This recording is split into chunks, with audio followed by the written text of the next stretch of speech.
सच्चिदानंद रूपाय विश्वोत्पत्त्यादिहेतवे पापत्रय विनाशाय श्रीकृष्णाय वयं नमः।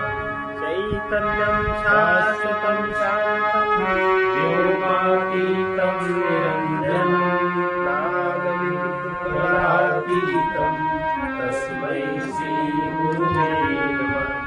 सर्वरूपमयी सर्वं देवीमयं जगत् अतोऽहं विश्वरूपां तां नमामि परमेश्वरी।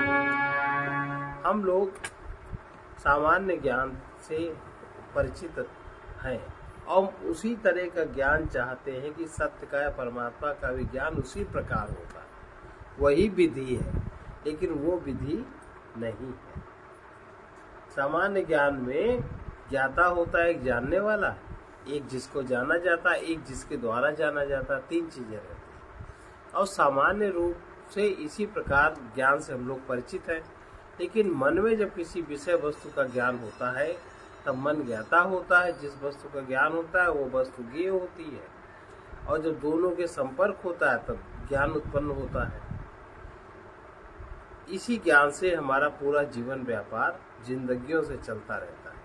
आत्मज्ञान का प्रकार ये नहीं है। इसीलिए आत्मज्ञान की चूंकि जो लोग अपनाते हैं जिस विधि को, उस विधि से किसी को आत्मज्ञान नहीं होता। आत्मज्ञान की विधि क्या है? वो तो अपने आप का, अपनी सत्ता का अपने आप ही बोध है। अपनी सत्ता का, अपने आप का स्वयं ही बोध है, और बोधो स्वरूप निरंतर है, उसी के द्वारा सारा कार्य हो रहा है।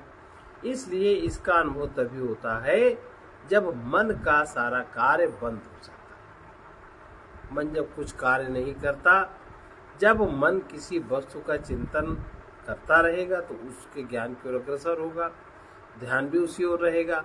मन में जिस वस्तु का ज्ञान होता है वो हमसे पृथक अनात्मा होती है। किसी व्यक्ति का होता है वो भी अनात्मा होता है, हमसे पृथक होता है, हमसे युक्त नहीं होता है। मन अपने स्वभाव के अनुसार अनात्म वस्तुओं में ही विचरण करता है।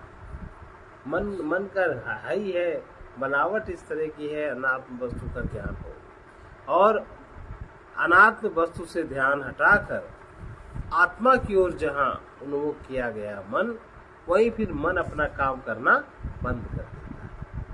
मन की गति है सामने वाले पदार्थ को अपने में रखना और उसमें उलट पलट करना। और जहाँ आपने सामने से कोई वस्तु हटा दी,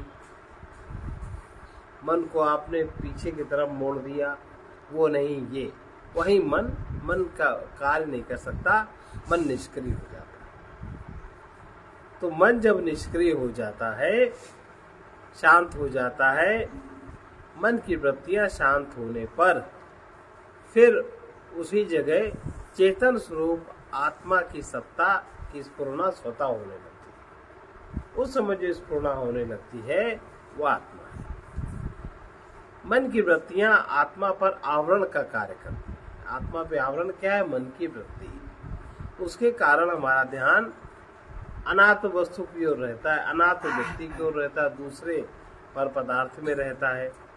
मन जब वृत्तिहीन होता है तब आत्मा के अतिरिक्त तो कुछ भी शेष नहीं रहता। यही आत्मज्ञान की अवस्था है। मन फुरना से रहित कर जाहि विधि से होए, चाहे ज्ञान चाहे ध्यान धर, चाहे आप ही खो। इसमें आत्मा अनात्मा, ज्ञाता ज्ञान अज्ञान जैसा कोई भी द्वंद्व नहीं रहता। मन का निरोध वैराग्य भाव से बहुत काल तक करना अपेक्षित होता है, बहुत काल तक। अच्छा, अब हम लोगों में क्या आदत है? हम लोग कुछ पढ़ेंगे, कुछ सुनेंगे, कुछ करेंगे, मन कार्य करता ही रहता है। और मन कार्य से रहित हो जाए ये बड़ी मुश्किल बात है। मन से काम लेते रहोगे तो तुम मनोरथ पे आरूढ़ रहोगे। बुद्धि से काम लोगे, बुद्धि का काम दूसरे प्रकार का है। जो चीज मन में होती है बुद्धि उसी का विचार करती है। मन में कोई वस्तु नहीं है तो मन के पास भी विचार करने योग्य कोई बात नहीं। इस प्रकार तो ये जो मन का निरोध वैराग्य भाव से बहुत, ये चीज बहुत देर तक सुननी चाहिए, तब समझ में आती है, और फिर बहुत समय तक इसको करना पड़ता है, तब बात समझ में आती है। क्योंकि विषयासक्ति तो मन में रहती है, इंद्रियों में रहती है, वो डालती है बाधा। विषयासक्ति के पीछे हमारा मन विषय वृत्ति रहित नहीं हो पाता, और हम मन पर ही आरूढ़ रहते हैं। हम जो योग है उस पर आरूढ़ नहीं हो पाते। विषयासक्ति बाधा उत्पन्न करती है, और इससे छुटकारा पाने में भी बड़ा विवेक पूर्वक, बुद्धि पूर्वक तब छुटकारा मिलता है। मन को निरुद्ध करने, जितना मन को निरुद्ध करने का प्रयास करेंगे उतना ही मन का निरोध में ही बाधा पड़ती है। इसलिए उसको निरुद्ध करने का प्रयास भी नहीं करना चाहिए। एक सीमा तक करें, उसके बाद फिर प्रयास छोड़ देना चाहिए। जैसे हम सोने का प्रयास करते हैं जब, तो सोने का प्रयास क्या है? बिस्तर लगाना, लाइट बंद करना, सब ठीक से व्यवस्थाएं देखना, पंखा वंखा चलता है, सब व्यवस्था कर लेना, और फिर भी नींद ना आवे। और अगर चादर बिछाते बिछाते नींद आ जाए तो कोई साधन अपेक्षित नहीं है। और ये तो सब कुछ आप भी क्या, तब भी नींद ना आवे। मन जब ज्यादा कार्य करेगा तो मन नींद नहीं आएगी। इसलिए जहां मानसिक चिंताएं छूटी वहीं नींद आ गई। इसी प्रकार ध्यान की प्रयासहीन अवस्था में, ध्यान की अवस्था में जब मन पहुंचता है तो अपने आप मन लीन हो जाता है, और आत्म तत्व की स्फुरना का आनंद अनुभव आने लगता है। आत्म तत्व की स्फुरना का आनंद और मन के सुख का आनंद, दोनों अलग अलग है। मन में जो विषय पदार्थ और व्यक्ति का आनंद होता है उसको सुख कहते हैं, और आत्म तत्व में जो स्फुरण होता है उसको आनंद कहते हैं। इसलिए आत्म तत्व की स्फुरना का आनंद जिसको प्राप्त हो जाता है उसके जीवन में किसी भी प्रकार के सुख का आकर्षण नहीं रहता, विषय वासनाओं का खिंचाव समाप्त हो जाता है, कुछ नहीं रहता। क्योंकि सबसे ज्यादा प्रिय वही वस्तु है, सबसे ज्यादा करीब वही वस्तु है, सबसे ज्यादा तृप्तिकारक वही वस्तु है। तब हम किसी कार्यक्रम में, कथा में 15-15 लाख रुपए लेने की चाह नहीं रहती। और जितनी ये सब चाह है सब मन के अंतर्गत है, ये सब तमोगुणी चाहे हैं। तो अभी जो इस प्रकार का जो समाज है उसको देख के पहले ही समझ जाना चाहिए ये क्या देगा, इससे तुम ले क्या पाओगे। इसके पास कुछ खुद ही नहीं, खुद ही भिखारी है, मांगता फिर रहा है, ढोंग बना के मांग रहा है, नाटक करके मांग रहा है, ज्ञानी बन के मांग रहा है। ज्ञानवान नहीं है, ध्यानी बन के मांग रहा है, साधु बन के मांग रहा है। तो ये इतनी जो निंदनीय अवस्था है, छोटी अवस्था है, इसमें फिर आत्म तत्व की स्फुरना का आनंद जिसको प्राप्त हो गया वो फिर इसकी दुनिया छोटी है उसके लिए। इसलिए जो उत्तम लोग हैं उनको तो कुछ नहीं कहना, इसी के आगे का विस्तार है। उत्तम अधिकारी को इतने सुनकर ही लक्ष्य बोध हो जाता है, उसकी पूरी तैयारी होती है। और जो मध्यम अधिकारी हैं उनको थोड़े दिन में सुनने को होता है, और जो निम्न लोग हैं उनके समाधान के लिए और बातें शास्त्र कहता है। तो इससे संबंधित 4 श्लोक। आत्म तत्व कैसे समझेंगे, क्या है? नैव चिन्त्यम न चाचिन्त्यम, न चिन्त्यम चिन्त्यमेव तत्, पक्षपात विनिर्मुक्तम, ब्रह्म संपद्यते तदा। ये जो परम पद है, ये जो चौथी अवस्था है, ये जो तुरीय पद है, जो 4 स्तर है, आत्मा के 4 स्तर हर एक के पास है, हर व्यक्ति उसमें है। हम लोग वही आत्मा है ना, ये तो जानते हैं आत्मा है, और आत्मा है तो सारी क्रियाएं हैं, लेकिन हम लोग को ये नहीं पता है कि पहला तल जागृत अवस्था स्थूल शरीर, दूसरा तल स्वप्न अवस्था सूक्ष्म शरीर, तीसरा तल कारण अवस्था कारण शरीर, और चौथा तल तुरीय अवस्था चौथा शरीर, जिसको उसका वहां नाम आत्मा है। और तीसरे स्तर का नाम जो कारण अवस्था कारण शरीर का नाम क्या है? स्थूल शरीर का नाम विश्व है, सूक्ष्म शरीर का नाम तेजस है, और कारण शरीर का नाम प्राज्ञ है। विशेष रूप से जहाँ ज्ञान है, जहाँ पर जो वस्तु है इसका अर्थ है, जहाँ विशेष रूप से ज्ञान है, वहाँ जो जो छिपा रखा है उसको आप नहीं जानते, और बस वहीं से सब प्रकट होता है। वहीं से चित्त में आया, चित्त सबके किनारे है, चित्त में आया वासना बन के, मन में आया कामना बन के, इंद्रियों में आई वो चीज आसक्ति बन के, अब बुद्धि में वो चीज आई विचार। तो हम लोग तीन तल से भी परिचित नहीं है। तो जिसके चारों तल जागृत हो जाए वही आत्मज्ञानी। ऐसा नहीं कि आत्मज्ञानी है तो उसका स्थूल तल जागृत नहीं है, वो गंदा है, वो भोंडा ऐसा है, उटपटांग क्रियाएं करता है। ये सब तो फालतू की पागलपन है, ये सब पागलपन है। इस तरीके के जो बाबा साहबा देखो सब पागल है। इनके सबकी जो मना अवस्था है, वो अभी उनको टेस्ट कराया तो बहुत बीमारियां निकलेंगी। कुछ का कुछ समझते हैं। तो जो परम पद है, ये जो आत्मा है, आत्मा माने परम पद, ये अपने से भिन्न जितना भी संसार जगत है, अपने से भिन्न, स्थूल शरीर में अपने से भिन्न, सारे पदार्थ सारे मनुष्य, और सूक्ष्म जगत के अपने से भिन्न, कारण जगत के अपने से भिन्न, ये अपने से भिन्न सुखदायी वस्तु के रूप में चिंतनीय नहीं है। देवता बन जाओ, चाहे सिद्ध बन जाओ, चाहे जौन बन जाओ, परम पद का चिंतन नहीं हो सकता। परम पद की ओर का ये रास्ता है ही नहीं।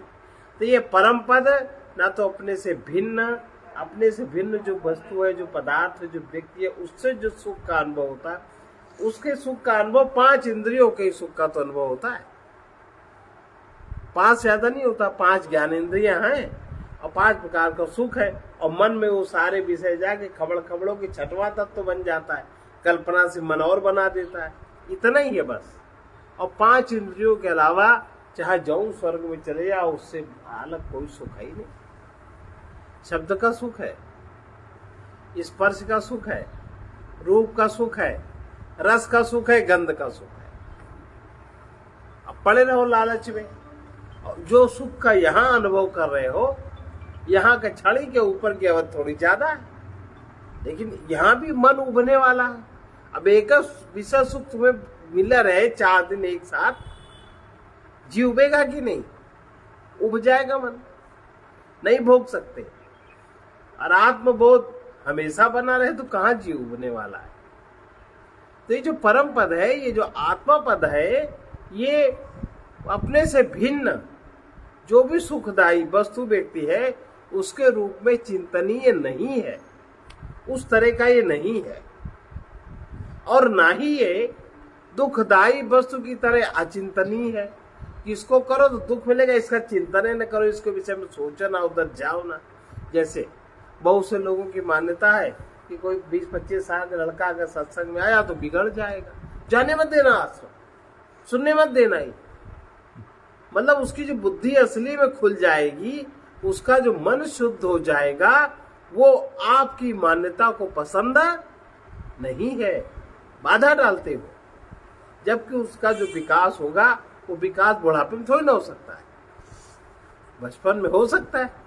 तो ना ये दुखदायी वस्तु की तरह अचिंतनीय है।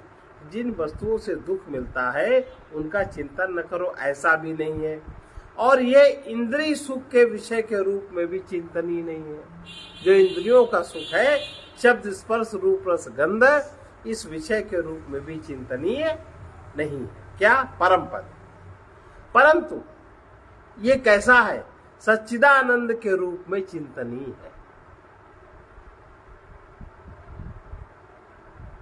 परम पद सच्चिदानंद, सत चित और आनंद है, इस रूप में चिंतनीय है। और क्योंकि इस स्थिति में ये जो सच्चिदानंद की स्थिति है, पक्षपात रहित सर्वत्र समभाव से व्याप्त ब्रह्म ही प्राप्त है। सच्चिदानंद पक्षपात से रहित सर्वत्र समभाव से व्याप्त ब्रह्म ही प्राप्त है। इससे नीचे की कोई वस्तु प्राप्त नहीं है। अब ये ऐसा आत्मपद है। अगर इसके विपरीत आप उसको प्रयास करोगे तो आपको वो नहीं होगा जो होना चाहिए। अब हम लोग जब इस पद को प्राप्त जो लोग हैं, हम लोग जब उनका स्तवन करते हैं, जब उनको स्मरण करते हैं, तब क्या कहते हैं? चैतन्यम शाश्वतम शांतम व्योमातीतम निरंजनम। व्योमातीत माने आकाश तत्व से भी अतीत। अब कोई कहते हैं हमें संगीत में बहुत रुचि है, संगीत बहुत अच्छा, संगीत तो आत्म तत्व का शब्दों का समुच्चय है ना, आकाश तत्व के शब्दों का समुच्चय है, आकाश का गुण है शब्द। तो उसमें आपको रुचि, उसमें अटक गया मन, अटक गई बुद्धि। व्योमातीतम निरंजनम, और उससे जो उत्पन्न जो सबसे सूक्ष्म तत्व आपके अंदर है, आकाश तत्व है, उससे जो उत्पन्न नाद दिव्य और अदिव्य दोनों, और उसके बाद जो बिंदु, जिस बिंदु से सारी सृष्टि का केंद्रीकरण होता है, और उसके बाद जो प्रकृति की कलाएं, कलातीतम, उससे भी अतीत है। सच्चिदानंद रूप में नाद बिंदु कलातीतम तस्मै श्री गुरुवे नमः। वो गुरु जो ऐसा हो जाता है वो गुरु है। उसके द्वारा दूसरे को मार्गदर्शन हो सकता है, इसके नीचे नहीं हो सकता। आजकल तो कहीं कोई जाता है तो पहले से पैसा तय कर लेता, तो कितने पैसे लेता, और शब्द बोलता है इस तरह के, और वृत्ति उसकी अंदर से क्या है, अभी वो अपनी बड़ी वृत्ति से ऊपर नहीं उठ पाया, उसी को पाल रहा है। देखिए जरा कल्पना, अब कोई कह दे कि हम बड़े ज्ञानी हो गए, ध्यानी, किसी को औपचारिक को अधिकार, कहाँ अधिकार किसी को मिला? वो तो अपनी बड़ी वृत्ति का ही चिंतन हो रहा है उसको, किसी को अपने अभिमान का ही चिंतन हो रहा है, किसी को अपने छोटे बड़े चिंतन, वो उन्हीं वृत्तियों में अटका है। किसी भी वृत्ति का निरोध नहीं है। उस वृत्ति से थोड़ा अलग हट के बात कर दो तो क्रोध आ जाएगा, वो भी तो वृत्ति है। कुल मिला के घोर वृत्तियों में उन वृत्तियों से निकलना इन शब्दों से संभव नहीं है। इसके लिए बहुत समय चाहिए। तो ये पक्षपात रहित सर्वत्र संभाव से व्याप्त ब्रह्म ही प्राप्त है, और इस अवस्था को जो प्राप्त हो जाता है वही गुरु है। इसीलिए गुरु बनने की चेष्टा नहीं करनी चाहिए। सबसे बड़ा अपराध है। किसके प्रति कर रहे हो? अपने प्रति। अपने लिए एक लेयर और खड़ी कर रहे हो। ऑलरेडी हमें सुषुप्ति अवस्था की लेयर पता ही नहीं है, हमें सूक्ष्म अवस्था की लेयर पता ही नहीं। जो 4 स्तर पर जो आत्मा का डिवीजन है, स्थूल जगत, सूक्ष्म जगत, कारण जगत, महाकारण जगत, चौथे का नाम आत्मा है। पहले का नाम विश्व है, स्थूल देह का, इसका नाम क्या है? विश्व।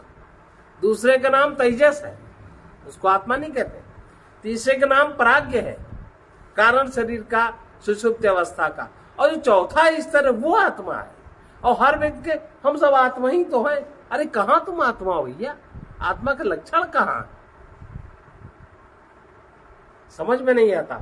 चौथे स्थल पर जब नैव चिंतम न चाचिंतम चिंतम चिंतमेव पक्षपात निर्मुक्तम ब्रह्म संपदे तदा, चौथे तल पे उसका नाम आत्मा है।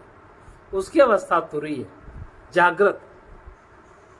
तो ये आत्मज्ञान का जब प्रश्न आता है तब शास्त्रों में ने उसे आत्म तत्व को अचिंत्य कहकर उसके चिंतन का विधान का। आप उसको चिंतन नहीं कर सकते, वो अचिंत्य है। इसको तुम चित्त से कैसे चिंतन करोगे? चित्त में तो वो चीज आएगी जो आपके कारण शरीर में प्रकृति आपकी है, जो आपने जन्मों से संचित करी है, वही चीजें निकलेंगी धीरे धीरे। मन में आएगी, चित्त में आएगी, बुद्धि में आएगी, इंद्रियों में आएगी, शरीर में आ जाएगी, वो घटना घट जाएगी। इसके अलावा कुछ होता नहीं किसी का, वही भोग चलता है। तो ये उसके चिंतन का विधान अचिंत कह के है। कैवल्य उपनिषद में इस आत्मा को, ये तुरीय अवस्था में जो जागृत चैतन्य है आत्मा को, उसको क्या कहा? अचिंत्यम अव्यक्तम अनंत रूपम। अचिंत्यम अव्यक्तम अनंत रूपम। अब इसके नीचे जब ये व्यक्त है आत्मा, प्रकृति के पर्दे में व्यक्त है।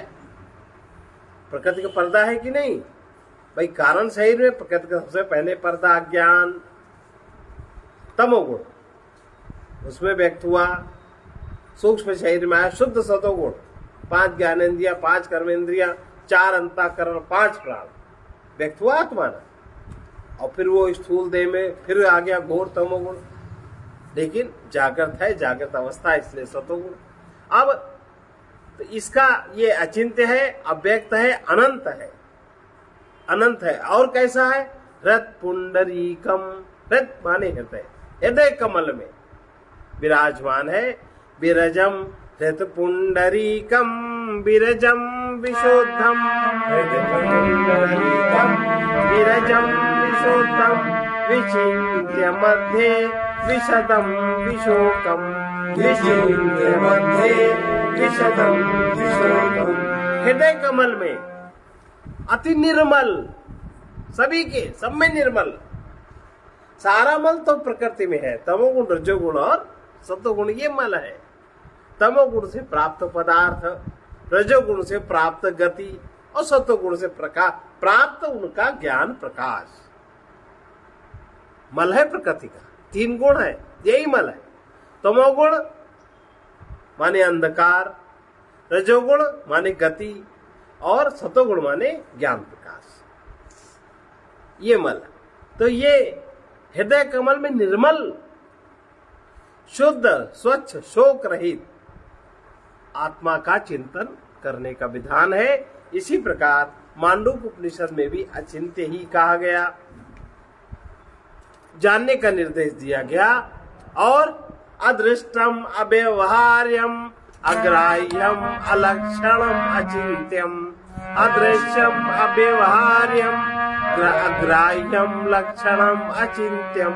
अव्ययम पनेकात्म प्रत्यय सारम प्रपंचोपशमम शांतम शिवमद्वैतम चतुर्थ मन्यते।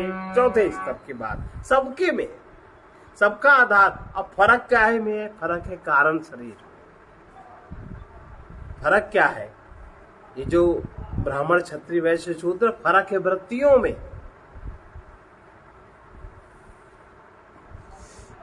फर्क है प्रकृति में। और प्रकृति के शरीर हम लोग लिए, आत्मा तो ये स्मरण ही नहीं, लिए ही नहीं, काम वही कर रहा है, लेकिन ध्यान उसका नहीं है। आपको तो ध्यान प्रकृति का है, तो वही आपकी नाम रूप की उपाधि होगी ना,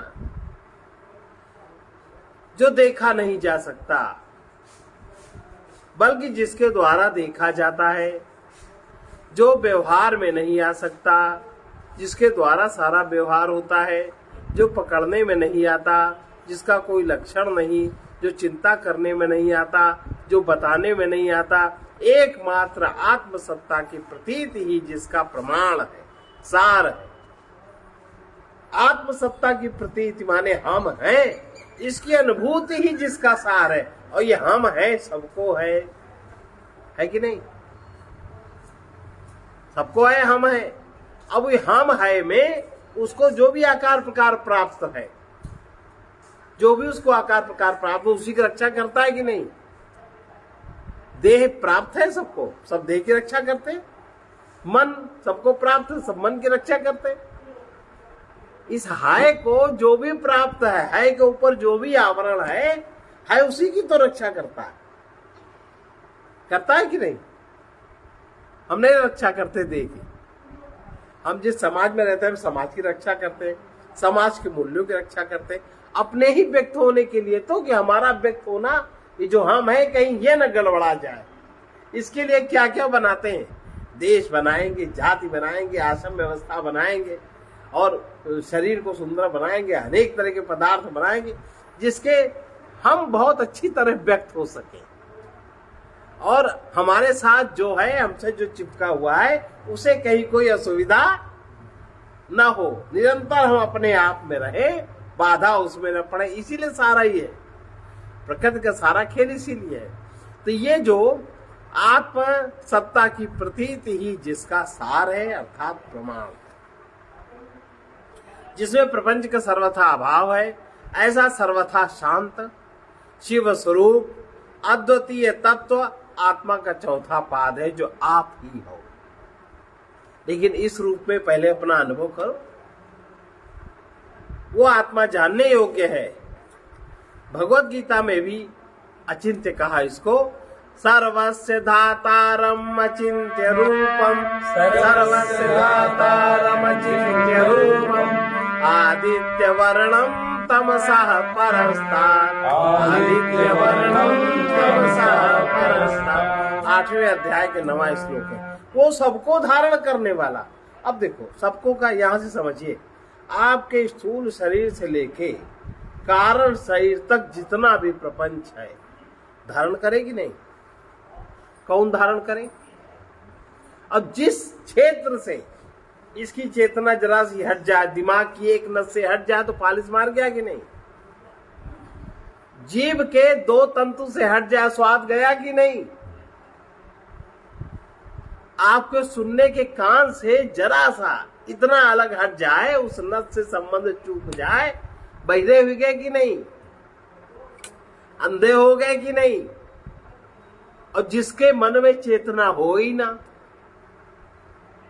तमोगुण है, तो उसके तमोगुण की सघनता भी उसी के कारण। वो तमोगुण की सघनता हटानी पड़ेगी आपको, तब उसमें प्रकाश आएगा, उसमें गति लाना पड़ेगा उसको। जैसे पत्थर है, नहीं उठता, पत्थर है नहीं उठता, अब उठाने के लिए कहीं जो पत्थर मंदिर में रखा है वह है तो वह है, तो उसको उठा के क्यों नहीं रख लेते? मंदिर के तो मूर्ति एक हाथ से उठा के चाहे न्याय से फेंक दे, पत्थर उठा के फेंको, एक है ना। तो उसको उठाने के लिए उसको तोड़ो, काटो, छाटो, पीसो, तब मुट्ठी अंजरी भर भर के उठा के बोरी में भरो, तब वो काले जा दूसरी जगह, है ना। इसी प्रकार से जो ये तमस का आवरण है, तमस का पर्दा है, इसको काटो, छाटो, इसमें गति लाओ। रजोगुण के द्वारा इसमें गति आएगी तो कटेगा, छटेगा, गिरेगा, तब वहां से प्रकाश, वहां से धारा फूटेगी। इसीलिए जिसका सघन जितना ज्यादा पर्दा है, उसको सेवा कार्य में नियुक्ति दी गई कि नहीं? सेवा करे, उससे पुण्य बढ़ेंगे, उससे ये कटेगा पर्दा, उससे बात बनेगी, गति होगी, मतलब पुण्य बढ़ेंगे। गति को पुण्य कहा।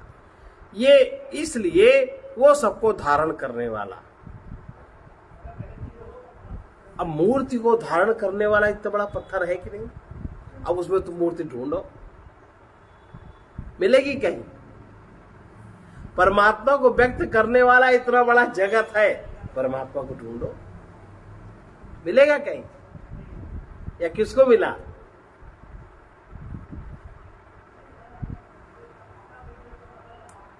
इतनी बड़ी नदी बह रही है, इतना अथाह जल है, प्यास, करोड़ों प्यास उसी से बुझती है। अपनी प्यास बुझा लो, नदी बह रही तो। उसके लिए साधन चाहिए, हाथ चाहिए, पात्र चाहिए, उतना ही जल तुमको चाहिए जिससे प्यास बुझेगी, उतना ही बड़ा पात्र चाहिए, आपकी प्यास बुझ जाएगी,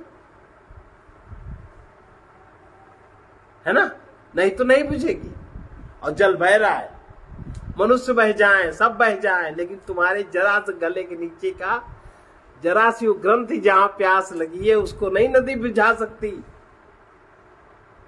तो तुम्हें जो परमात्मा का सत्व अंश चाहिए, उसको प्रकृति नहीं दे सकती, उसके लिए तुम्हें साधन करना पड़ेगा। तब तुम उसको लोगे, तब उसका पान करोगे, तब तृप्ति होगी। और है तो उसी में। तो ये सबको धारण करने वाला है, चिंतन में ना आने वाला है, आदित्य वर्ण है। आदित्य माने क्या होता है? आदित्य माने आप कह देंगे सूर्य। कौन सा सूर्य? दोपहर में सूर्य होता है वो आदित्य है, शाम को सूर्य होता है वो आदित्य है। जब सूर्य का उदय होता है उस समय जो उसका कलर है ऑरेंज कलर, शुरू की पहली बेला पीला और लाल रंग का मिला हुआ, उसको आदित्य कहते हैं, उसको अरुण कहते हैं। पहले आदित्य कहते हैं, फिर उसको अरुण कहते हैं, उसका नाम अरुण। जैसे जैसे उसकी कलाएं बढ़ती जाती वैसे वैसे नाम भी बदलते। सूर्य तो उस प्रचंड तप्त पिंड का नाम है जो कि सबको जला दे और अज्ञान अंधकार से परे है। अज्ञान अंधकार माने तमस। तमस माने अभी उदाहरण दिया पत्थर का। उस आत्मा का स्मरण करने के लिए भगवान बार बार आग्रह करते हैं, स्मरण मात्र सुलभ पार्था। और हम जिसको स्मरण करते हैं हमें सुलभ होता है कि नहीं? हम निद्रा देवी को स्मरण करते हैं, निद्रा देवी आती कि नहीं? भूख लगी, भोजन का स्मरण करते, भूख के अनुसार भोजन मिलता कि नहीं? हर प्राणी को मिलता है। प्यास के अनुसार जल का स्मरण करते हैं, जल मिलता कि नहीं? काम वासना हुई, उसके अनुसार जो चाहना करते पूर्ति होती कि नहीं? सबका जीवन सबकी चाह वासना के अनुसार सबको संतुष्टि मिलती है। तो जब आप परमात्मा को स्मरण करोगे, जब भगवान को स्मरण करोगे, नहीं मिलेगा क्या? भगवान कहते हैं स्मरण मात्र सुलभ पार्थ। स्मरण तो करके देखो। अब तुम स्मरण करते हो अपनी कल्पना का। हमने कहा ये भगवान तो यही भगवान, हमने कहा ये भगवान तो यही भगवान, तो वो वही हो, कल्पना में वो भी हो जाता। लेकिन सत्य भगवान जो है, सत्य ईश्वर है, सत्य परमात्मा जो है, उसको स्मरण करो। अनुस्मरेद्यः सयाति परमाम गतिम। जो उसका स्मरण करता है उसकी परम गति हो जाती, परम गति को प्राप्त कर लेता। हम लोग कितने बार स्मरण करते? सुबह उठ के बरबराना शुरू कर देते हैं, नहाते समय से कितना बरबराते हैं। कहीं नियम हनुमान चालीसा बड़बड़ा लो, इसमें गंगा जी के मंत्र बड़बड़ा लो, उसमें भगवतो नमो शिवाय बड़बड़ा लो। कितने मंत्र हम लोग बोलते हैं, लेकिन क्या स्मरण कहीं होता है? जब होता है शब्दों का आवाहन होता है, स्मरण नहीं होता। जो स्मरण उसका स्मरण करता है वो परम गति को प्राप्त होता है, ये भगवान कहते हैं। अब भगवान की बात का भरोसा न करो तो भटके रहो दुनिया में। अब ये जो आत्मचिंतन का प्रसंग है उसको अचिंत समझ कर ही उसका चिंतन करना चाहिए। यहाँ कहते हैं नैव चिंतम न चा चिंतम, आत्मा न चिंत है ना ही अचिंत है। इसका रहस्य समझे। अचिंत का ये अर्थ नहीं है कि आत्मा अज्ञेय है, इसको जाना नहीं जा सकता। वादिव क्यों नहीं जाना सकता? जब वो इतने ढेर को जानता है तो उसको जानना कौन बड़ी बात? वही अपने को ही नहीं जान सकता, जान सकेगा? उसका ज्ञान संभव है अथवा उसके ज्ञान से निराश नहीं होना चाहिए। केवल इतना कहने का तात्पर्य कि जगत की वस्तुओं की तरह उसका चिंतन नहीं हो सकता, दूसरा मान के चिंतन नहीं हो सकता, मन में रख के उसका चिंतन नहीं हो सकता। और जगत की वस्तुओं को हम इंद्रियों से जानते हैं, उसका इंद्रियों से चिंतन नहीं हो सकता। लेकिन जो उसका दिव्य रूप है, प्रकृति से परे जो नहीं है, उसका चिंतन हो सकता है। वो आप ही की तरह होता है, इसीलिए उसके चिंतन का ज्यादा विधान बताया गया। ओम नमो भगवते वासुदेवाय, राम रामाय नमः। ये सब सहज मंत्र जो समाज में प्रचलित किए गए हैं, ये वहां तक पहुंचने के लिए सीढ़ी है। जगत की वस्तुओं को हम इंद्रियों से जानते हैं, उनका रूप हमारे मन में वृत्ति रूप धारण करता है, मन में वृत्ति बन जाती है।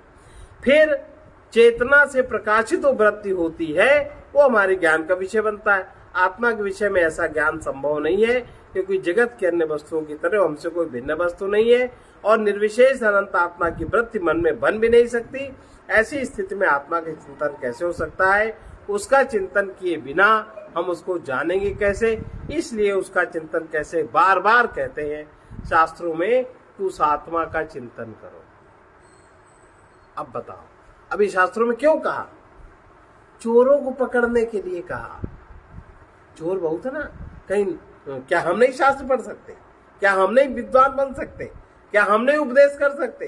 क्या हम नहीं सदगुरु बन सकते? आजकल देखो सब सजाए बैठे, टीका चंदन लगाना आसान है, सज लो और उपदेश करो। तुम कहियो आत्मा का चिंतन करो और तो कुछ जानता नहीं है, तो जानकार व्यक्ति समझ लेगा ये ऐसा ही है, समझ लेगा कि नहीं? वो उसके विषय में उसके पास चाबी नहीं है, वो खोल नहीं पाएगा, और खोल नहीं पाएगा तो माने अज्ञानी है वो, हटाओ, वो उसका अधिकारी। इसलिए लिखा है शास्त्रों में। इस तरह के शब्दों का प्रयोग जो शास्त्रों के लिखने वाले लोग हैं वो ज्यादा बुद्धिमान ज्ञानी थे कि ऐसा होगा भविष्य में। अनधिकारियों के पास किताबें खूब छपेंगी, चाहे जो उनको किताब पढ़ के हिंदी पढ़ के पढ़ ले, चाहे जो संस्कृत पढ़ के पढ़ ले, लेकिन जो उसकी चाबी है कहाँ से खुलती है, चाबी सबके पास सबको नहीं मिलेगी, उसी को मिलेगी जो वहां पे होगा। तो इसलिए बताओ अधिकारी का चयन है कि नहीं प्रकृति में? इसलिए कहा जाता आत्मा का चिंतन करो, और आत्मा का चिंतन करो, उसका स्मरण करो, उसे अपने हृदय में खोजो और उसे जानो। ये कार्य कैसे करना चाहिए? ये बात हो गई। अपने मन को अपने हृदय में लीन करने का अभ्यास करना चाहिए, और वहीं पर मन निवृत्त हो जाएगा। हृदय में जहां ठहराने की कोशिश करी, हृदय माने सीमा, मन और चैतन्य की जहां सीमा है, जहां मन वहां स्थापित हुआ, वहीं मन वृत्ति रहित निर्वृत्त हो जाएगा। योगस् चित्त वृत्ति निरोधा, उस स्थान पर आप आ जाएंगे, और इस प्रकार मन अध्यात्म में लीन होने लगेगा। जहां से मन उत्पन्न हुआ अपने रूप को खो देगा, उसका स्वरूप बचेगा। इसलिए इसके अतिरिक्त न चिंतम चिंतमेव तत्, वो आत्मा न चिंत्य है न अचिंत्य है। चिंतन करना मन का धर्म है। उसकी दो अवस्था है, मन चिंतन करे अथवा न करे। चिंतन करना चित्त का धर्म है और मनन करना मन का धर्म है। अब ये लोग चिंतन मनन करे या न करे, ये दोनों अवस्थाएं दो विपरीत पक्ष है। एक पक्ष में जाना तो दूसरे से अलग आना, ये मन का स्वभाव है।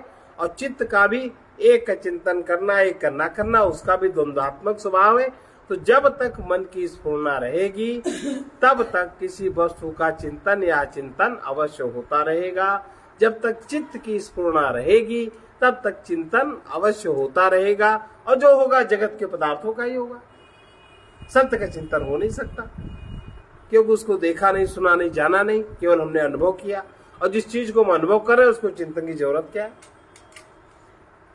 किसी वस्तु का चिंतन या चिंतन अवश्य होगा। कोई भी अपने अनुभव से इस बात को देख सकता है। यदि मन बुद्धि से आत्मा का चिंतन होता है तो यह आत्मा का बौद्धिक ज्ञान है, परोक्ष ज्ञान है। आत्मा का परोक्ष ज्ञान नहीं है। उसके लिए मानसिक चिंतन, चिंतन, मनन और अमनन दोनों छोड़ने पड़ेंगे। मन को अमन होना पड़ेगा। मन की स्फुरना समाप्त होते ही पक्षपात विनिर्मुक्तम, जो पक्षपात से रहित ब्रह्म है, चिंतन और अचिंतन से जो रहित ब्रह्म है, उसके दोनों पक्षों को हम समझ जाएंगे। मन के इसी के साथ आत्मा अनात्मा, मैं पर ज्ञान अज्ञान, द्वंद्व का भेद समाप्त हो जाता है। भगवान कहते ते द्वंद्व मोह निर्मुक्ता। द्वंद्व होता है मोह के कारण। अब उस द्वंद्व के मोह से जो बच गया, भजनते मान, मेरा भजन दृढ़वृत्ति होके करता है। अब हम लोग द्वंद्व में पड़े रहते हैं। ते द्वंद्व मोह निर्मुक्ता भजनते मांग दृढ़व्रता, सारे भेद समाप्त हो जाते हैं। इसी अवस्था को कहते हैं ब्रह्म संपद्यते तदा, तब ब्रह्म भाव की प्राप्ति होती है। आत्मा का अपरोक्ष बोध होना ही ब्रह्म भाव है। तुरीय अवस्था का जागृत होना, तुरीय अवस्था में जागृत होना, आत्मा में जागृत होना, स्वयं में होना, यही ब्रह्म भाव है। अब मन अमन कैसे हो? मन जो हमारा द्वंद्व में है, यह मन कैसे हो, उसकी साधना बताएंगे। ये उसे पक्षपात विनिर्मुक्त बनाने की प्रक्रिया क्या हो सकती है? उसका अगला श्लोक कहते हैं, स्वरेण संधयोद्योगम स्वरेण संधयोद्योगम अस्वरम भावयेत् परम अस्वरेणानुभावेन भावो वा भावयिष्यते। हम सब लोग जानते हैं, जो थोड़ा सा इसमें है, पहले तो विधि पूर्वक ओम की एक एक मात्रा को समझे। अब देखो, कल कहीं गए थे कार्यक्रम में, वहां मतलब गलत सलत परंपराएं बना रखी। कहीं हम लोग जब योगासन में जब किसी बात की सहमति देते हैं तो ओम कहते हैं। अरे इसकी कौन जरूरत है?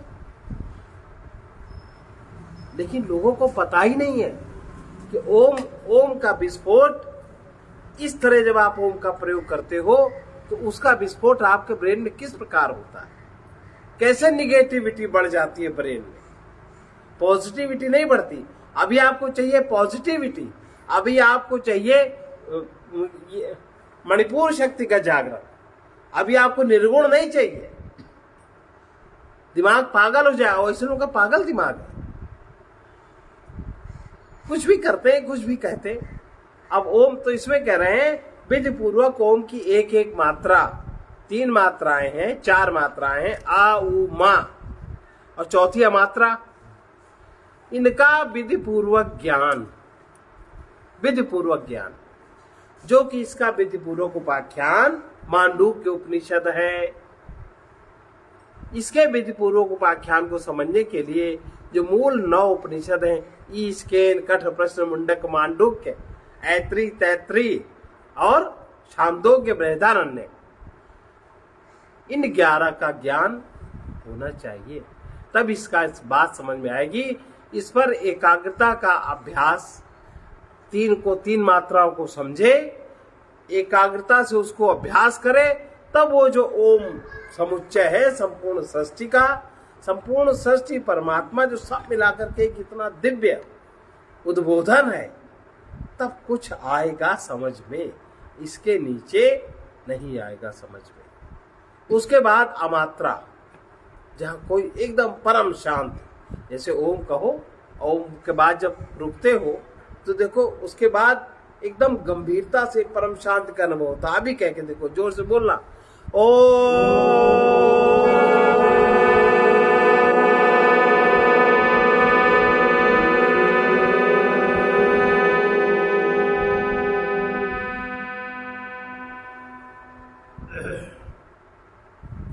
अब इसमें उतना ही सेकंड जो मध्य का भाग है, कोई मध्य के भाग को ज्यादा कहता है, कभी हमने देखा अभी कोई कम कहता है, कोई शुरू के भाग को कम कहता है, मतलब उसमें संतुलन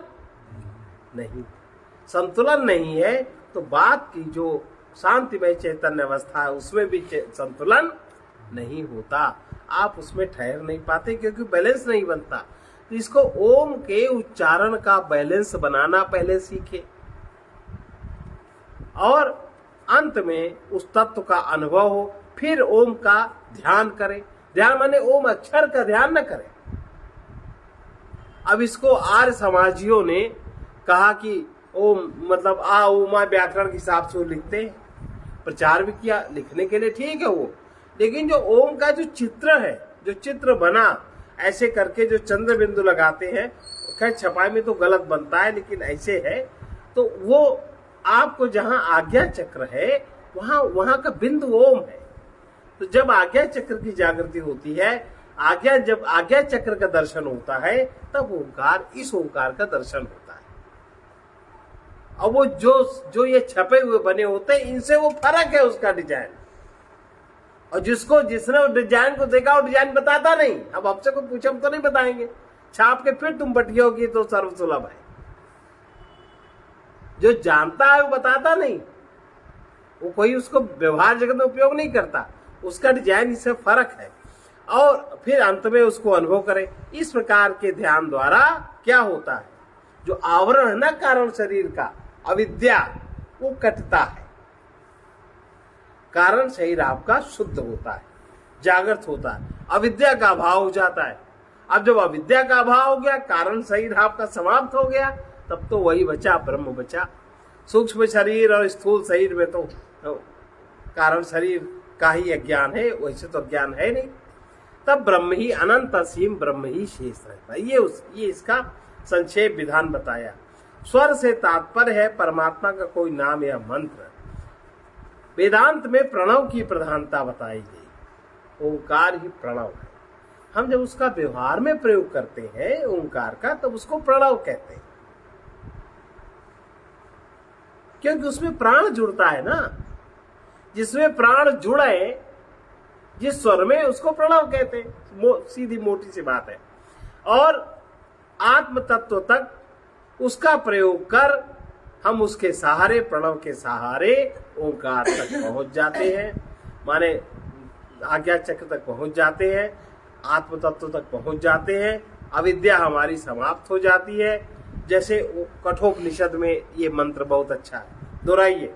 एतद्देवाक्षरं ब्रह्म, एतद्देवाक्षरं ब्रह्म, एतद्देवाक्षरं परम्, एतद्देवाक्षरं परम्, एतद्देवाक्षरं ज्ञात्वा, एतद्देवाक्षरं ज्ञात्वा, यो यदिच्छति तस्य तत्, यो यदिच्छति तस्य।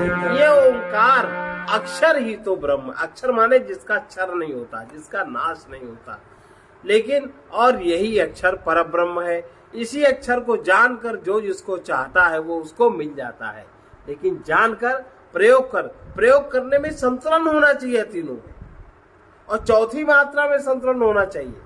इसमें समय लगता है इसको सीखने में। ओंकार परब्रह्म अपर ब्रह्म दोनों का प्रतीक है। इसी को उपास्य ब्रह्म जानकर परब्रह्म और अपर ब्रह्म की जो भी इच्छा करता है वो उसको प्राप्त होता है। एतदालम्बनं श्रेष्ठम्, एतदालम्बनं श्रेष्ठम्, एतदालम्बनं परम्, एतदालम्बनं परम्, एतदालम्बनं ज्ञात्वा, एतदालम्बनं ज्ञात्वा, ब्रह्मलोके महीयते, ब्रह्मलोके महीयते। ये ओंकार ही अत्युत्तम आलम्बन है इस जगत में, भव सागर, भव से पार करने होने के लिए।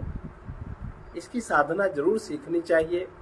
यही सबका अंतिम आश्रय है। इस आलम्बन को भलीभांति जानकर साधक ब्रह्मलोक में महिमान्वित होता है। भगवत गीता में ईश्वर को पाने के लिए इस अक्षर का प्रयोग बताया गया है। परमात्मा को पाने के लिए इसी अक्षर में किस तरह इसका प्रयोग करे, भगवत गीता का मुख्य विषय। सर्वद्वाराणि संयम्य, सर्वद्वाराणि संयम्य, मनोहृदि निरुध्य च, मनोहृदि निरुध्य च, ओमित्येकाक्षरं ब्रह्म, ओमित्येकाक्षरं ब्रह्म, व्यवहारन् मामनुस्मरन्, व्यवहारन् मामनुस्मरन्, यः प्रयाति तजन्देहम्, यः प्रयाति तजन्देहम्, स याति परमां गतिम्।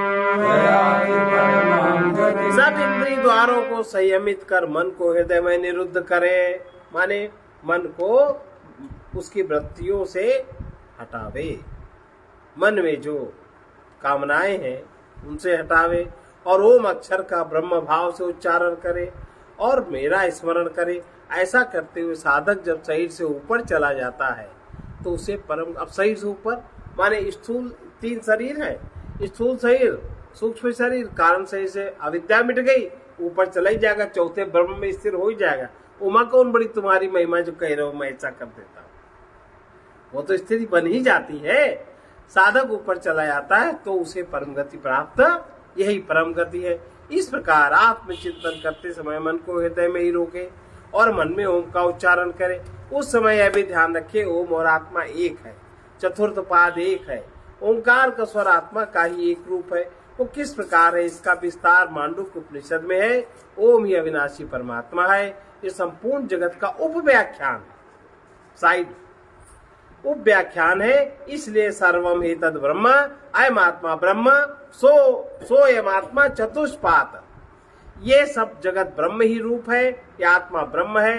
ये आत्मा 4 चरणों वाला है, जागृत, स्वप्न, सुषुप्ति और तुरीय, यही उसके 4 पाद हैं। इसलिए सोऽयमात्माध्यक्षरम् ओंकार, अध्यक्षरम् ओंकार, अधिमात्रं पादामात्रा, अधिमात्रं पादा मात्रास्य पादा अकार,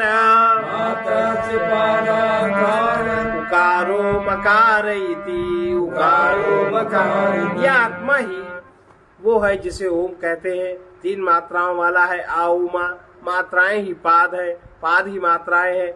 आत्मा के चौथा पाद तुरी है और ओम की चौथी मात्रा स्वर रहित है। उपनिषद के इस मंत्र इस प्रकार है। प्रपंचोपशमं शांतम, शिवमद्वैतं चतुर्थम, मन्यते सा आत्मा, जिसमें प्रपंच का सर्वथा भाव है, ऐसा सर्वथा शांत शिव स्वरूप। माने जब तुरीय अवस्था में इसका दर्शन होता है तो उसका आकार शिवलिंग का आकार है, अंडाकार।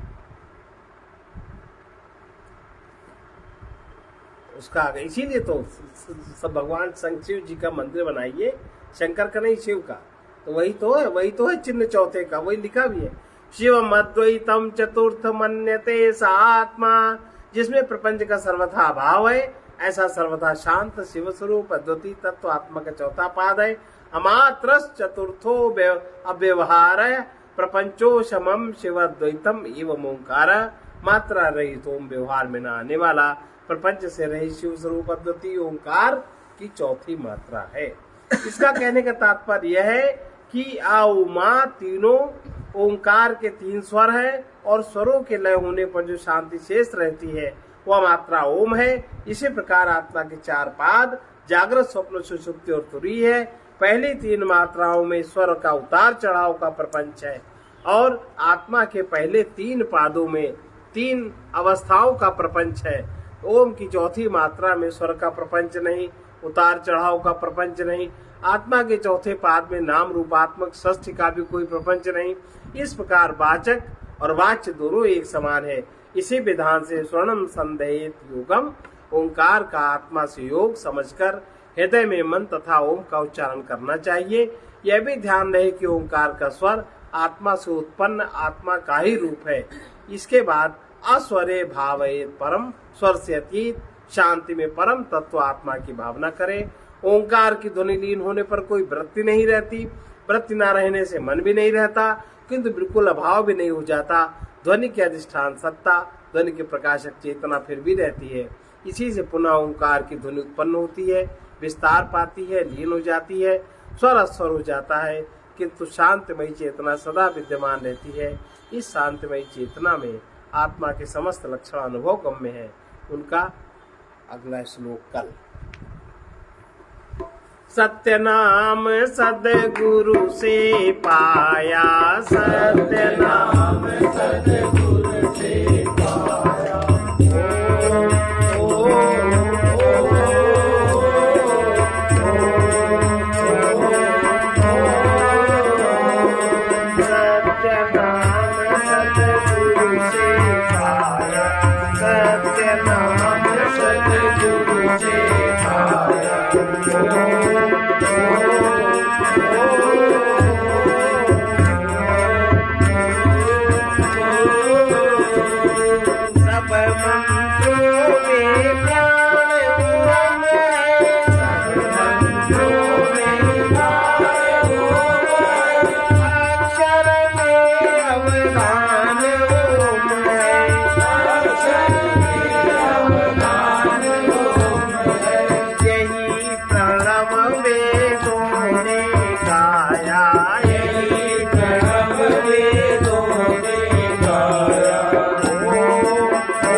कारण सूक्ष्म स्थूल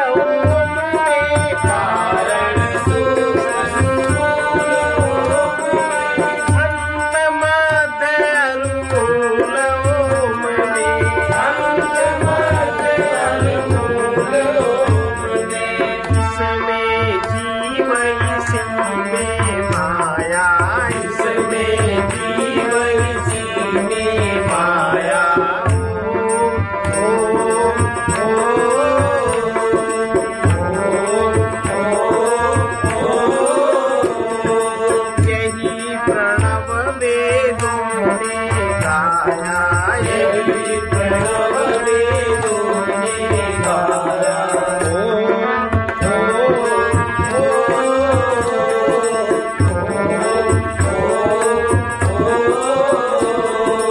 परम तत्व का ज्ञान ओम में, परम तत्व का ज्ञान ओम में, ब्रह्म शक्ति का ज्ञान ओम में, ब्रह्म शक्ति का ज्ञान ओम में।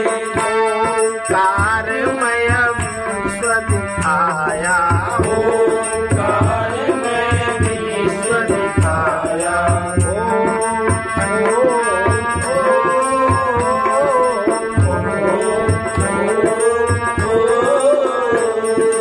ओम सच्चिदानंद धाम है, ओम सच्चिदानंद धाम है, भक्ति मुक्ति पूर्ण काम है, भक्ति मुक्ति पूर्ण काम है। पति कर दय में यही समाया, पति कर दय में यही समाया।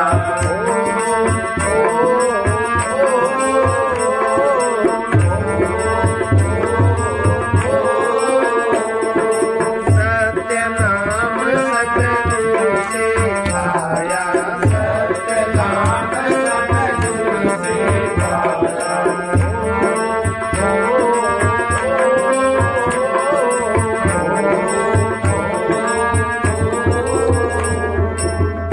संसार में जो भी त्रिशक्ति है, तीन शक्तियां,